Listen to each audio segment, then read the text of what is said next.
ভাই আচ্ছা দিনের ভেতর আমার ফয়সালা জানাকবো। কিসের ফয়সালা ভাই? কে তুমি জান না কিসের ফয়সালা? আচ্ছা কতদিন ধরে কই এই মাঠে সমুদ্র করে লেহা দাও আমার নামে ভাগ করে। কে ভাই, তুই এগুলো কি কস? মাত্র তো আমরা দুইটা ভাই, যা কিছু আছে আঙের দুই বাইরে থাকবো, এগুলো তো কাউকে দেওয়া লাগবো না। এটা তুই একটা কথা কস ভাই। কে ভাই তো বাপ তো আর না, তোমার কাছে আর কতই বুঝতে পারি আমি চাই নেমু। মাঠে সমুদ্র যদি না লেহা দাও আমি মাঠে সমুদ্র না কি করবো? আমার তো বউ বাচ্চা আছে। বড় ভাইয়ের লগে কিভাবে কথা কইতে হয় সেটাও জানিস না। যা কইছে ঠিক হয়েছে, সম্পত্তির বাদ তাড়াতাড়ি দাও। ঠিকই আছে ভাই, যা সবকিছু সম্পত্তি আমি তোর নামে লিখে দিতেছি। ভাই কান্দাকাটি করে আর কি করবা, বর্তমান সুখ ইয়াবা।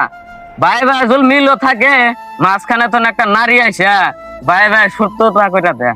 তাহলে এখন কি করবো ভাই ক? ওর সম্পত্তিতে না আমার খাতে করে লেহা দিছ কবে, তাহলে ওকে দিয়ে দাও না কে? ওর সম্পত্তি এই জন্য দেয় নাই। আজকে দশ সম্পত্তি দিলাম নি, ও একমাত্র তো বেছে বেছে খাই শেষ করলো নি, তার জন্য দেয় নাই গিয়া। তার জন্য আমি ধরে রাখছি। বাপে কয়ে গেছিল যে সম্পত্তি গুলা একখানে রাইখা দুই ভাই মিলে থাকো, কিন্তু ও মিলে থাকতে পারছে না। এ আব্দুল খারাপ কিছু কমেন ভাই। তুই আর আসিল কোন আমার সামনে তোর ভাইয়ের সাথে যে ব্যবহারটা করলি, করাটা ঠিক নাই।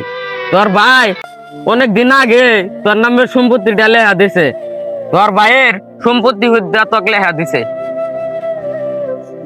ভাই আমি যা করছি বুঝার বলে করছি, তুমি আমাকে মাফ করে দাও। ভাই তোর মাপসাতে হবে না ভাই, মানুষের মধ্যে তো ভুল হয়।